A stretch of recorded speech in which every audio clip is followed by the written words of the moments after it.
This season of the Creative Piano Teaching Podcast is proudly supported by My Music Staff.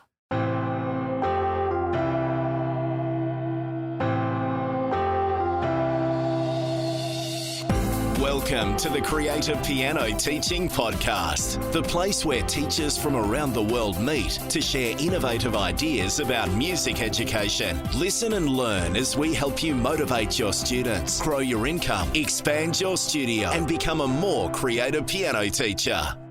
Well, hello there, teachers, and welcome back to Season 1, 2019 of the Creative Piano Teaching Podcast. If you're a regular listener, you might be surprised by the voices coming out of your earbuds right now. I'm sure you were expecting Tim Topham, but this isn't Tim's voice, is it? It's not the right gender, it's not the right accent, so what's going on? Well, if we haven't met yet, my name's Nicola Cantan, and I'm the podcast producer for the Creative Piano Teaching Podcast. I also run my own blog, Colourful Keys, and a membership site called Vibrant Music Teaching. And I started a podcast on that site last year, my own podcast called the Vibrant Music Teaching Podcast, if you want to check it out. And so Tim thought it would be super fun for me to take over an episode of this podcast, come out away from the keyboards and do a bit of a takeover show for you guys. And of course I agreed. What a fun idea. So it's just me and you for today, but don't worry, Tim will be back next week. Today's show notes and a full transcript and a freebie that I'm going to talk to you about today, a super fun game that I have to share with you, are now available at timtopham.com/episode 155. Now, if you do know me, you'll know that I love teaching through games. So that's what this episode is going to be all about. I love games because they help students to reinforce what they're learning without doing a ton of maybe boring theory worksheets or anything like that. Games allow them to explore concepts and loop back over them again and again, which they do need as they work through their music studies, without feeling like it's just you nagging them or asking them questions or drilling on things, or having to do a bunch of theory tests just to make sure they're up to standard. Games can reveal so much about how well your student knows a concept, even something that you think they kind of get. They might be using a workaround in their pieces and they don't really understand it. So games can help you to get ahead of this kind of stuff. For example, if a student is reading on the staff and they seem to be reading fine, and then suddenly there's this major problem. You just hit this stage and there's this wall. Playing a game that works on steps and skips or note names or whatever way they're working can help to reveal where the problem actually is. For instance, some students are looking at the note stem. Have you ever had a student do this? They're looking at the note stem instead of the note head. And then once the notes start flipping, it all goes out the window. Nothing's working anymore. So little things like that will be easily revealed in a game, and you won't realize they're happening unless you take it away from the music, and you won't be able to find the underlying problem. That's just one example, but there are many cases where I and teachers who work with my games and people I know have come across something where they really thought a student got something, but when they took it away from the piano or when they took it into the context of a game, they realized, they don't really get that in the way I thought they did. Or they don't really know that term. It was just on the page they were looking at, or they were figuring it out from something else. So games can be used in that way to reinforce learning and to find gaps in students' knowledge. But they can also be used to introduce new concepts. And this is a way that maybe has come to me a little bit more recently, in recent years. And I know it's not something that teachers often think about when they think of working with games, but it's a fantastic environment for exploring something new, brand new, meaning it for the first time. For instance, I often do this with, I do it with many things, but as an example, tones and semitones, or that's whole and half steps to those of you in the US. So I will introduce that through a game that I have called Slippery Steps, where we're working our way up a staircase. And because they meet it through a game, it makes sense to them on the piano, and we don't have to go over and over this, and they don't feel under pressure to get it right when they're playing a game. That's the big thing. They don't feel like they are being tested, and they also don't have to play at the same time as thinking about the concept. Play the piano, that is. They don't have to perform, come up with the right pitch and the right note value and the right everything all at once. We can take out bits and pieces, which is very hard to do when they're playing something at the piano. Games also are huge for getting kids up off the bench. And if you teach young-ish at all students, I'm sure you've encountered this problem. Students sit for most of the day in school behind a desk, and even the best behaved kids actually need to move. So yes, they might sit politely behind that desk all day, but they need movement. And when they are stuck sitting down all day, they get the wriggles. They just need to jiggle and wiggle about and move around, because that's what kids are designed to do, right? They're growing up and they've been designed to play with the environment around them so that they can understand it better and develop. So if they're not moving about, sometimes they can get pretty stuck. And games can be a fantastic way to break up the lesson that students really, really need, especially some students, but all students can benefit from this. Even the ones that seem to be fine sitting at the bench, actually, if you get them up away from the bench and then sitting back down, you'll find they're making faster progress, they're focusing better. Even though they were behaving, quote unquote, pretty much fine already, all kids can benefit from moving about, and so can we, to be honest. So this is especially important the younger the students are that you teach. If you're teaching preschoolers like me, I teach students as young as 3 years old. So that's really where I got into games, was trying to find a way to break concepts down that method books were not breaking down, were not allowing me to teach individually or go over enough times. So that's where I got into teaching games. But it's since expanded to pretty much all of my teaching includes some elements of games. So if you are teaching preschoolers like me, or even any students that are young-ish or young at heart, games can be a great way to explore these things. But even adult students, I have several members of Vibrant Music Teaching that teach adult students through the use of games, and it works great. It takes the pressure off just as much for adult students, if not more, because adult students put so much pressure on themselves that a kid would never think of doing. But adult students know what the result is like, right? So they expect the end result from themselves, and they can be pretty harsh. I mean, we all can be pretty harsh to ourselves, right? So giving them a game where they can explore these kinds of concepts is a great thing for them too. And if you have students who aren't completing their theory pages at home, perhaps, or are at least grumbling about it, or you hear from parents that that's an issue, or that's their little tiff they have at home, or you've just left theory books aside and you wish you could teach theory better, but it's just not possible because you don't want to be giving students more workbook pages to fill out. I know students here in many schools get far too much homework, right? They're already sitting at a table completing it for hours on end each day. So if that's the case, we can be reluctant to assign them more of the same kind of stuff, even though it might be more needed in the case of music teaching because we only see them once a week. Games can be a fantastic alternative to that kind of theory work, or can work alongside it so they can reinforce the learning a little bit better.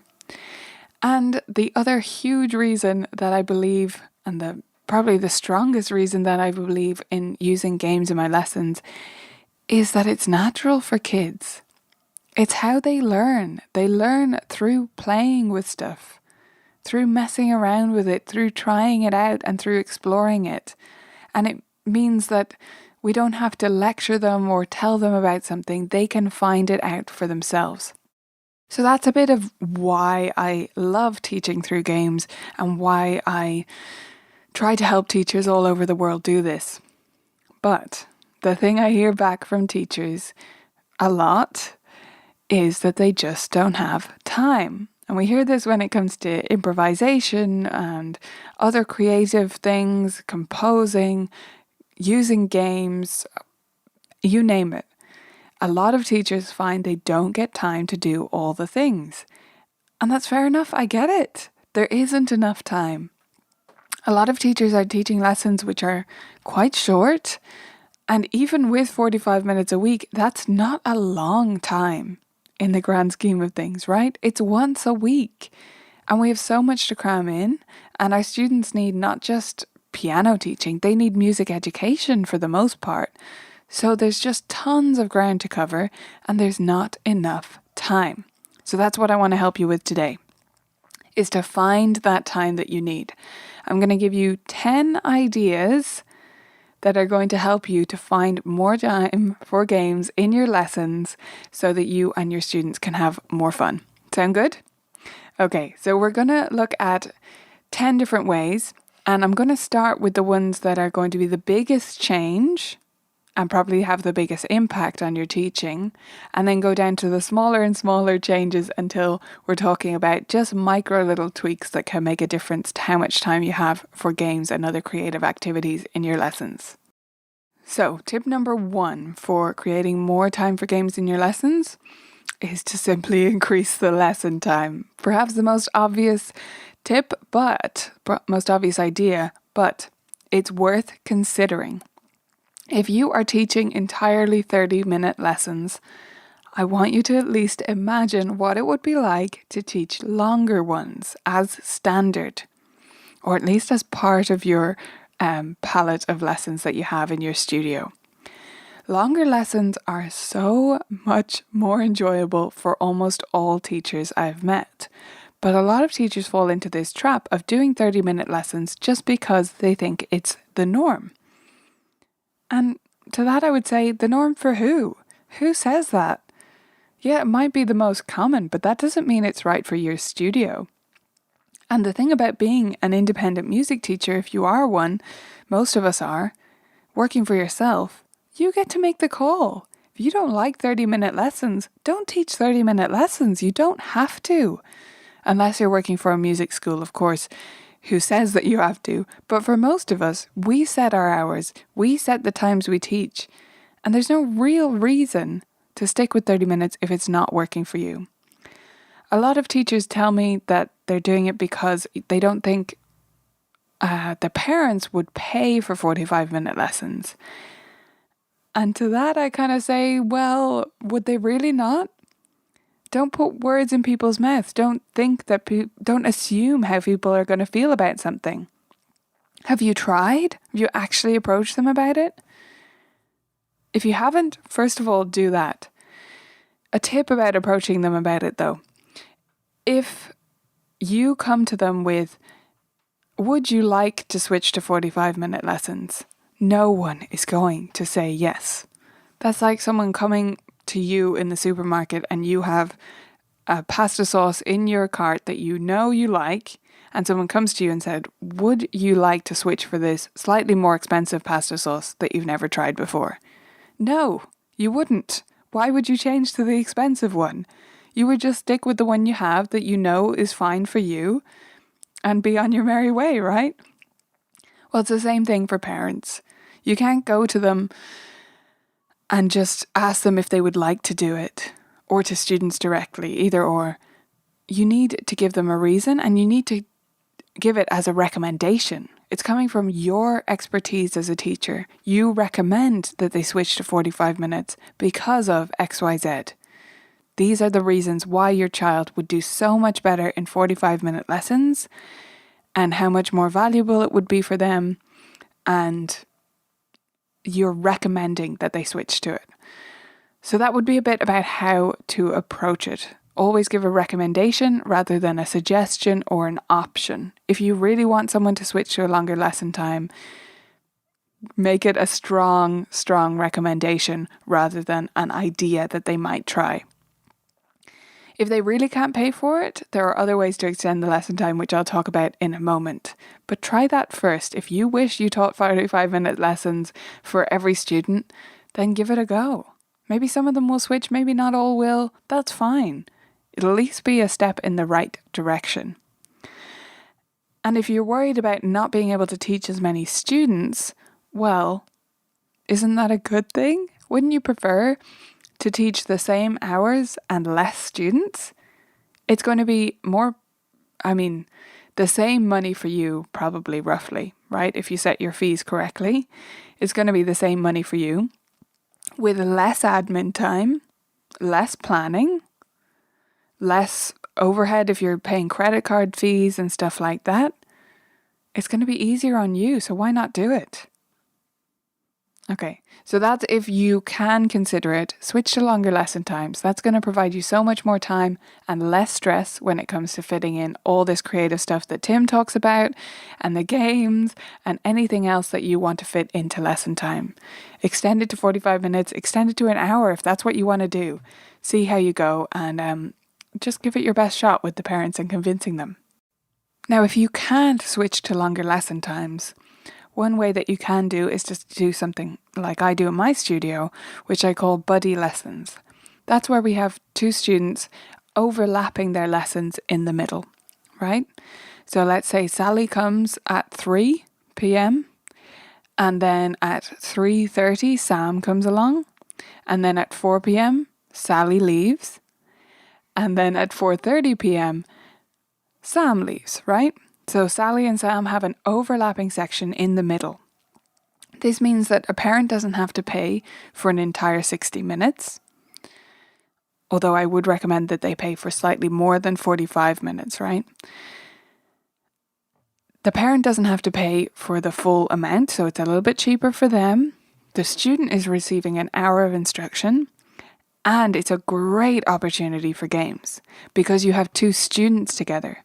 And wherever possible, that is so much more beneficial than just you and your student playing. I will say that you and your student playing is much better than not playing games at all. Okay, you can, pretend to lose and you can basically make them answer all of your questions as well as their own and all of these little cheats that we do.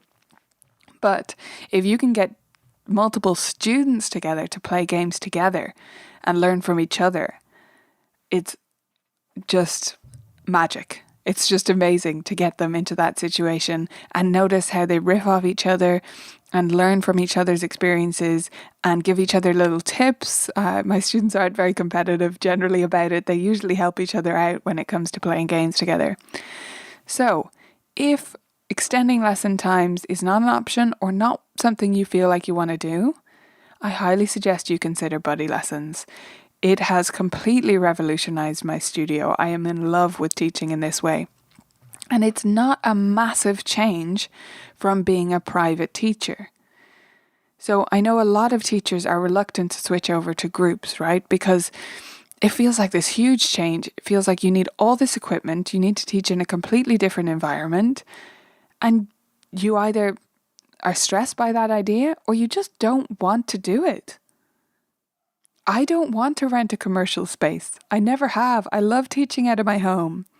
I love being able to work in the office and then walk straight into my teaching studio and make a cup of tea when I want to and all of that stuff. I love teaching out of my house.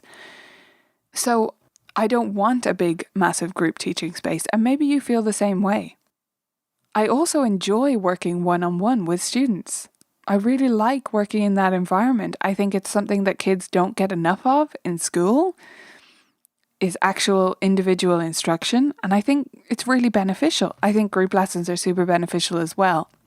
I'm not knocking them, but for most kids that I see, I think that one-on-one time is really, really valuable, especially as they progress through their studies.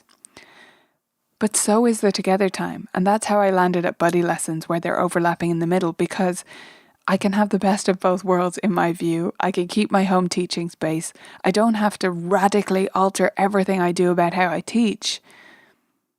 But I can still provide these opportunities for my students to work together, to do improvisation, to play duets, to work on scales as a team, and to play games together to learn about theory and music history and all of that good stuff. So give buddy lessons some consideration if you think your studio might be up for a change. if you're not up for that much of a change, we're going down in the change factors as we go through. My next idea number 3 to fit more games into your studio is to add some group workshops. This is a very popular option for teachers who teach one-on-one, and there are different ways that you can do it. So, for example, you could have some teachers do, say, one group workshop a month or group week a month or every 2 months. And on those weeks, their students don't have private lessons, they have group lessons instead, right? So they entirely replace their private lessons with group. And that's a great opportunity to bring out the games and the improvisation and the ensemble work, have them perform for each other, all of that good stuff. So you can do them as a replacement for private lessons, and it can give you a bit of extra flexibility that week. I know many teachers in the US do this kind of thing around Thanksgiving, so that they do the groups all before Thanksgiving or before I believe it's on a Thursday, right? So they do it before that happens, and it's earlier in the week, and then people can go away, they can be with family, they can do everything. So it's a great option for a situation like that where you don't actually want to take a whole week off teaching as part of your schedule, but you need some kind of flexibility. You need to move things around a bit. A group week is a great way to do that. In my studio, I don't go that way. I don't do them instead of our lessons during that week. I do 4 group workshops a year as part of our standard schedule on top of lessons. So 4 Sundays during the year, 2 or 3 in semester 1 and 1 in semester 2. That's just the way it works out. I do group workshops for my students, and all of my students are welcome to come. Obviously, not all can attend every single one, but whoever wants to come along does. And I normally do 3 separate groups on the one day, so that everyone can attend. And I do multi-level group workshops, so that means anyone can come to any one of those. Now that makes it trickier to plan, but it's still a super beneficial experience for them, and it works really well for me because I can do multi-level games. I can split them up into smaller groups to do single-level games, and we can do improvisation where I easily make it work for multiple levels at once. So that's a great thing to add to your studio. Now it can be something that you charge extra for. That's one way to do it. Or it can be something like me where it's rolled into the tuition and it's something that sets you apart. This is a fantastic argument, in fact, or it's a little contributing factor to how much students or parents expect makeup lessons. Contentious issue, I know. But if you have lots of extras like this, and if you talk about your studio in this way, the tuition includes a weekly lesson, 2 recitals a year, 4 group workshops, this and that and the other, and access to this and access to that, it makes it much less likely that students and parents are going to want a makeup or are going to be baffled that you won't offer one, because they understand that they're not paying for a weekly lesson, because they're not. Even if you don't do this stuff, they are not. They are paying for enrollment in your studio and everything that entails, and all of your professional development to stay on top of things, and your admin work and everything you do to make your studio a great place to be and to learn, right? Anyway, that's a slight tangent when we're talking about games, but group workshops do have that extra benefit if you roll them into tuition, or you can charge extra for them, or you can do camps and other kind of occasional group workshops like that.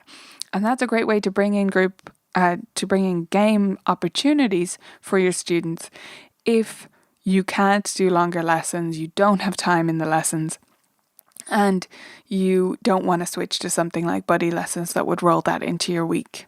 Now, a quick word from our sponsor, My Music Staff. Most of you have already heard about My Music Staff and how their software helps thousands of music teachers manage their businesses more efficiently.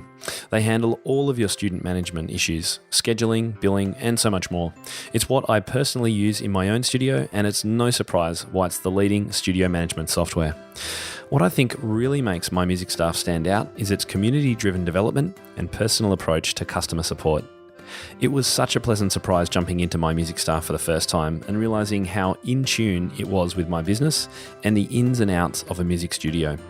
Since they partner with the music community to develop their software, they've been able to anticipate what teachers need and are constantly improving their software to exceed expectations. And a more recent example of responding to community feedback was the addition of a very popular feature, streaming video and audio files directly within the My Music Staff app.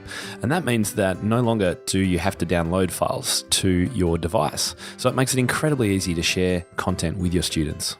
My Music Staff is super easy to get up and running. The transition away from paper and spreadsheets is painless. If you do need help, the quality of support is second to none, and you'll always get a fully personalised response. I have yet to see the level of attention and care I receive from My Music Staff provided by any other software platforms I use, and I use a lot of software in my business. So what have you got to lose? Just go to mymusicstaff.com and sign up for their free 30-day trial today. Okay, so that's first 3 ideas. We've got increasing to longer lesson times, changing to something like buddy lessons, or adding group workshops to your schedule. Now, as I said, we're moving down in the complexity and the commitment from you. So the next idea is to simply send the games home. You can't increase the lesson time. You just don't have time for it. You can't move to a different system. You can't add group workshops. Okay, so create a games lending library and send them home as assignments. Games do not have to be done only at the lesson with you. They can be done at home with a parent. And let me say that if you're currently assigning theory worksheets, games might be a welcome substitution. So if you're going to start a lending library, set it up like a proper library, okay? Have everything packaged up in folders, and I'll actually leave a link in the show notes. So again, that's timtopham.com/episode 155.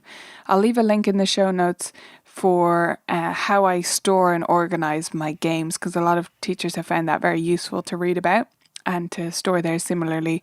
I do it in these plastic pocket folders, and everything goes together. So the game cards, the board, and the instructions, and something to use as game counters if they're needed in the game, go in one folder. So they're easy to lend out, and the instructions are right there, so parents can learn how to play them and play them at home with their kiddos. So if you create a lending library, make sure you have a sign out sheet and that you're staying on top of who has what, because these things are not free for sure. But you can factor this kind of cost into your registration fee or into your regular tuition fees, depending on how your studio works. And it doesn't have to cost a ton, and it can have a huge impact on how well your students are learning, how enthusiastic they are to practice, right? If they're having an off day and they just don't want to go to the piano, they can play their theory game instead. And it can be an actual part of their assignments. So if you're going to go this way, I really suggest that you put it on the assignment sheet. Make it a real part of their homework. Don't treat it as, oh, this is a fun extra if you get extra time. They won't do it then. But if you put it on the assignment sheet and tell the parents this is an important part of their homework and it's going to help them to learn about this and that, and it's super fun, so play it with, the parent and the student can play it together. They can play it with siblings, especially if you've multiple siblings learning together at your studio, that kind of thing. So that they treat it seriously, because games are a serious business. They are important. They can be really valuable for student learning. So starting a lending library is a great way to get your students playing more games, especially when you don't have time for them in the lesson. And it's a great thing to swap out instead of doing theory workbooks or theory worksheets. The next idea sort of plays on this, and that's to take a flipped learning approach to theory. So you can send a video tutorial or other information or even some reading assignment with your student for their practice so that they have already met a concept. This can save you a lot of time if you're going to be introducing something like, let's take the example I used at the start, like semitones, right? Half steps. And you're going to be showing them at the piano how they're side by side and reminding them that there's 2 white keys side by side sometimes and that kind of stuff. You probably say that a pretty similar way every time. So why not record a video of that? And whenever a student is coming up to that time, you have it uploaded to YouTube and you just send them a link to that and tell their parent, listen, get them to listen to this at home and we're going to chat about it at the lesson next week. And then you can play you can have a brief discussion. Remember that video? What was that about? How did that work? Did you have any questions about it? And then play the game together to reinforce that learning. So you're saving yourself that bit of explanation time. And you can do this with tons of things. It doesn't even have to be stuff that you're going to play a game with. It can just save you time in general. If you're recording these types of tutorials and sending them to students so that they can get some of the instruction, not the hands-on instruction, I truly believe they need that. This isn't a replacement. But it can mean that you don't have to spend time explaining something that you explain the same way every time. And you can save some of the lesson time that way for playing games or for improvising or for whatever it is that you need to work on. So I have actually videos that might be useful for this. So I recommend you create your own if there's particular things and particular ways you say things. It's great to have your own library on YouTube of these kinds of things. But I also have a ton of videos on YouTube for this myself. I have videos which align to my theory workbooks called Thinking Theory. So if you search YouTube for Thinking Theory music or something like that, or Colourful Keys is my channel name, then those should pop up there. And I have whole playlists for prep level, grade 1, grade 2, grade 3, book 1, book 2, book 3, whatever way you want to think about it. And those will introduce each new theory concept. And they're available in UK or international and US versions as well. So those might be handy for this kind of approach.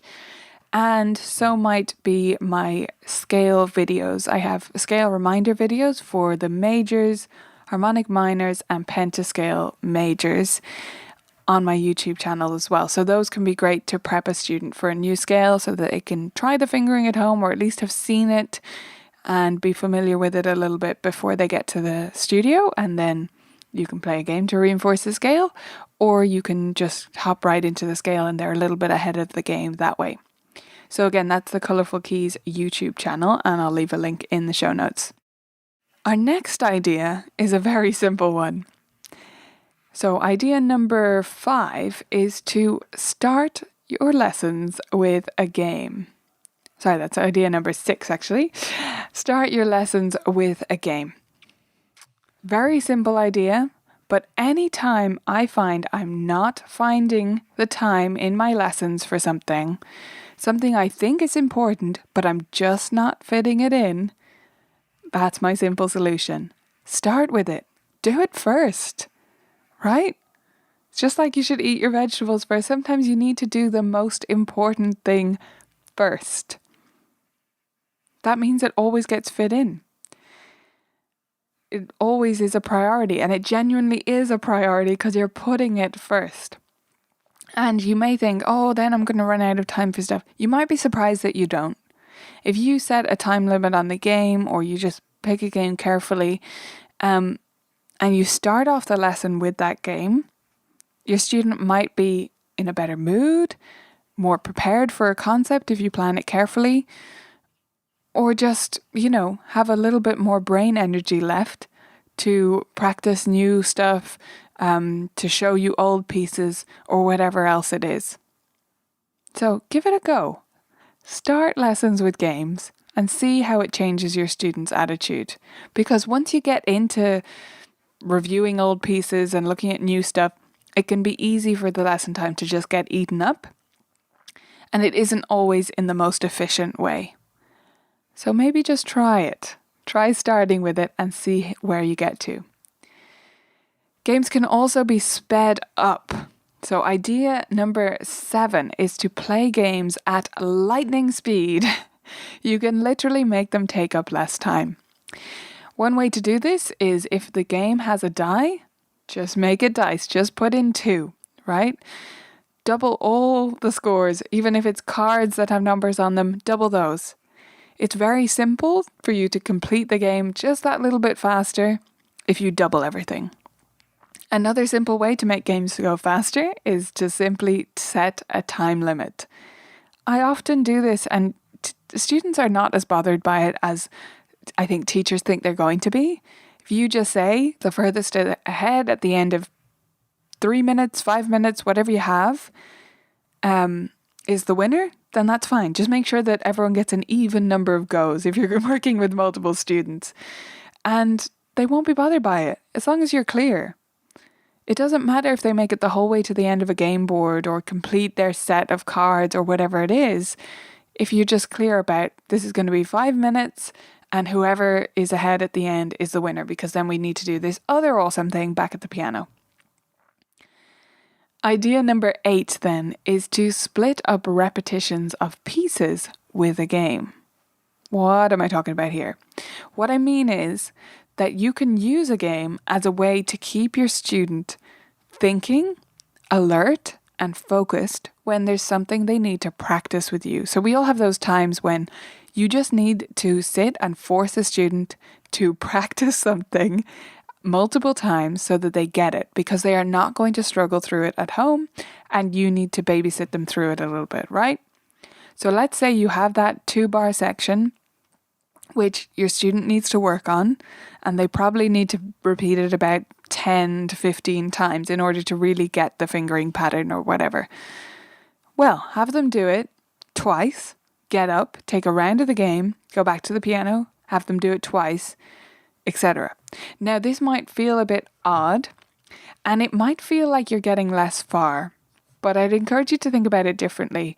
Studies have actually shown that when we're practicing, if we my technical term, right? Yo-yo back and forth between things, we actually learn more, we make more progress. So if you're working on a Bartók piece and a Bach piece, and you take your bit of your Bartók and do that a couple of times, and then do the Bach, and then the Bartók, and then the Bach, it feels like you're getting less far. It feels like you're not making as much progress, because when you get back to the Bartók and then back to the Bach, it feels hard still, right? It doesn't feel any easier each time, or at least not much. But actually, we retain that much better than when we just do it 10 times in a row, and it feels really nice because we're getting better every time. And then the next day we retain less of that. Okay, so it feels better at the time, but it's worse results overall.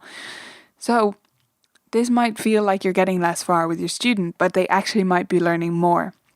If you just take one go of a game and then go back to the piano and play that, and it's also getting them up and running back and forth. Great for burning off excess energy, or for waking students up if they're a little bit sleepy, right? So that's idea number 8, coming into the home stretch here. Idea 9 is to just skip something. Oh my gosh, what a thought, right? But sometimes we don't need to do everything we think we need to do. We don't have to get through all of the scales your students practice, and all of the pieces they practice, and all of the new pieces, and whatever else they were working on. We don't actually always have to do that. Sometimes we do, but sometimes we're just doing what we think we should, right? It's back to the 30-minute lesson idea. We're just doing what we think we're supposed to. And actually, our student would be better off not doing that, not going back over a certain piece, or not having you preview the new piece with them. So if there's an old piece, for example, if they've practiced a bunch of pieces and they come in and they say, listen, it wasn't a good practice week, Granny was sick, she was in hospital, etc. Or if you just know they're not a great practicer in general and they haven't said anything, then maybe it would be better to just ask them, listen, are there any of your pieces that you feel you just need to spend more time on and you don't need any extra help from me, but you just need more practice with them? For some students, they will absolutely pick out one of them and say, yeah, I just didn't get to grips with that. I know I can do it. I know how to do it, but I just didn't get the time to do it. Okay. So put that aside. Hear it next week. For sure, hear it next week. But you don't have to hear it today, do you? You can just set it aside and use that time for games. There's no point you listening to them struggle through something and giving them the same advice that you gave them last week, is there? So that's one way where you can just skip over something. Another thing you might be able to skip over is a new piece.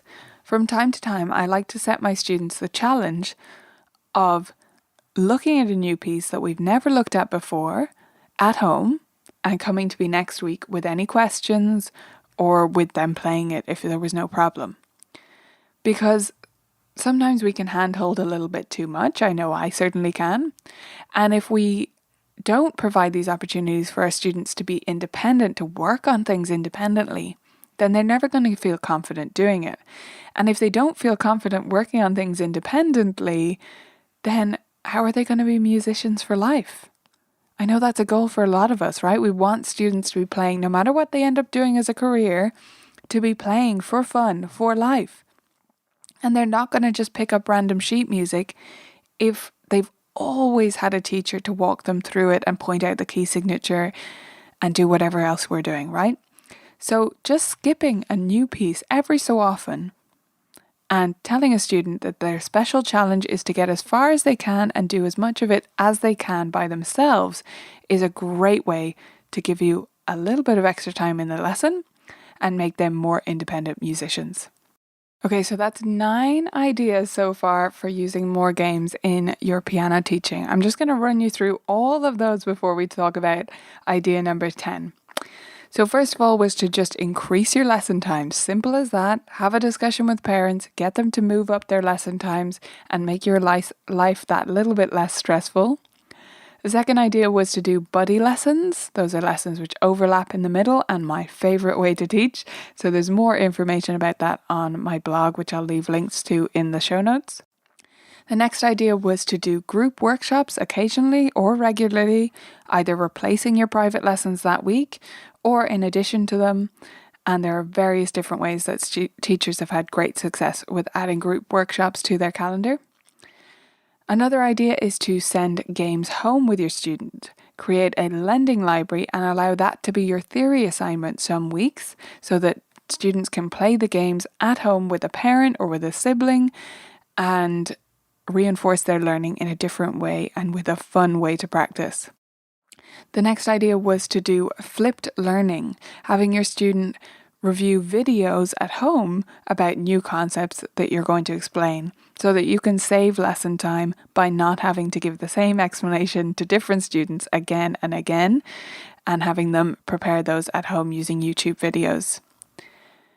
Then we talked about starting lessons with a game. Maybe it's as simple as you need to make this your priority, so it has to come first, and that might allow you to save time in the rest of the lesson and make more progress with your student.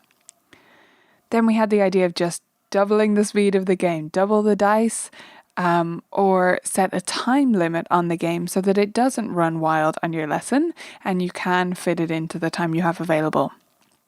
You can also use games to split up repetitions of a piece, jumping from the piano, back to the game, back to the piano, back to the game, and burning off some extra calories in the process. And then you can also give yourself permission to just skip over something that's not necessary.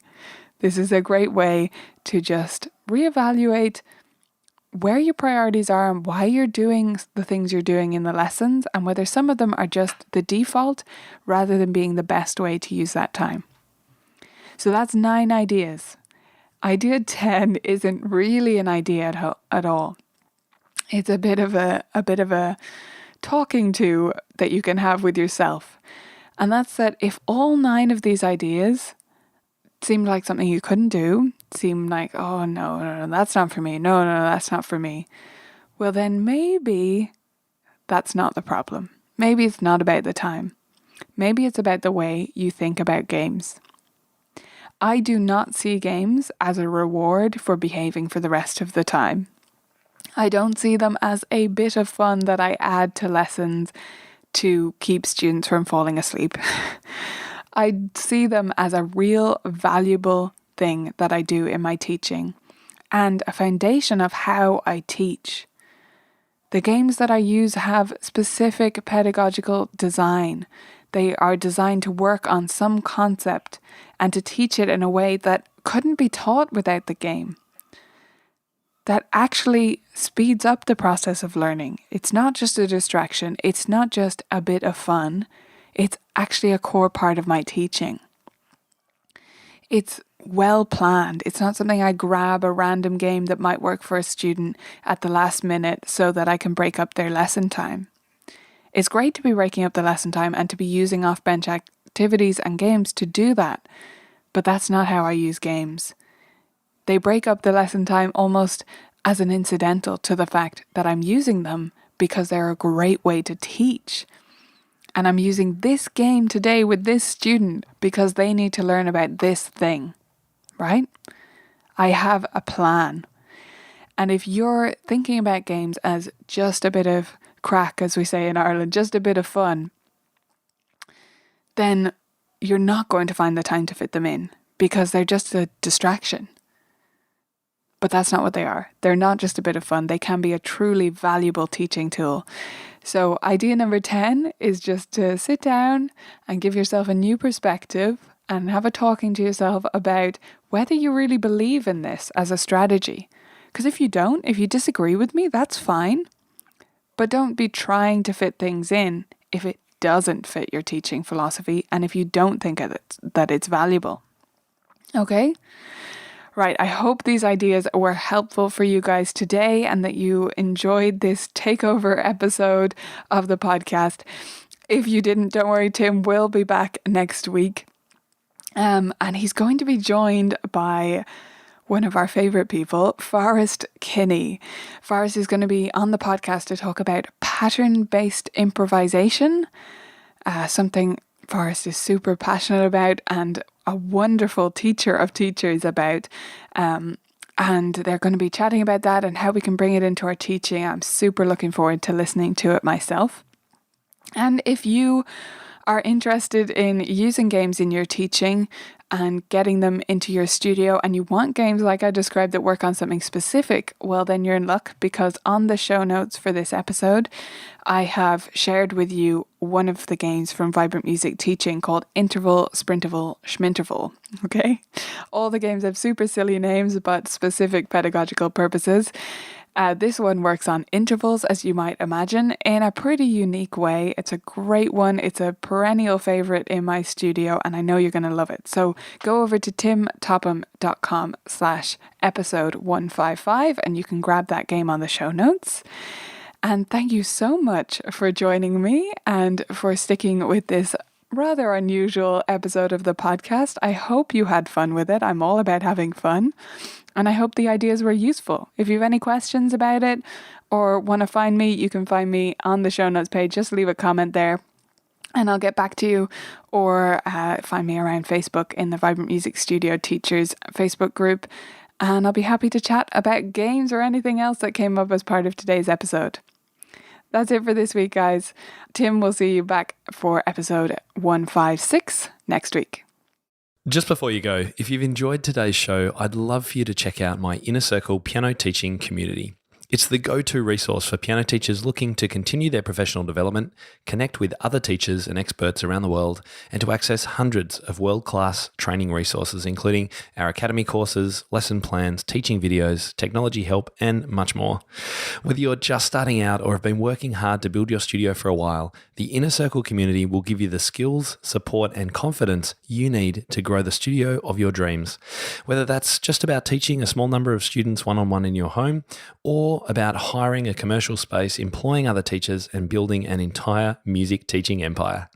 With courses on both the teaching and business side of running your studio, live coaching, and our thriving community forums, you can get quick answers to questions, set yourself challenges, get feedback on your ideas, and feel confident teaching in new and exciting ways. For more info and how to join us inside the circle, head over to timtopham.com/community today. I'll see you on the inside. Will conclude this evening's entertainment. Oh, thank you. Thanks for listening to the Creative Piano Teaching Podcast. We'd love to help take your teaching to the next level as a member of our supportive community. Use the coupon Piano Podcast for $100 off an annual membership of Tim's Inner Circle today. To find out more, head to timtopham.com/community.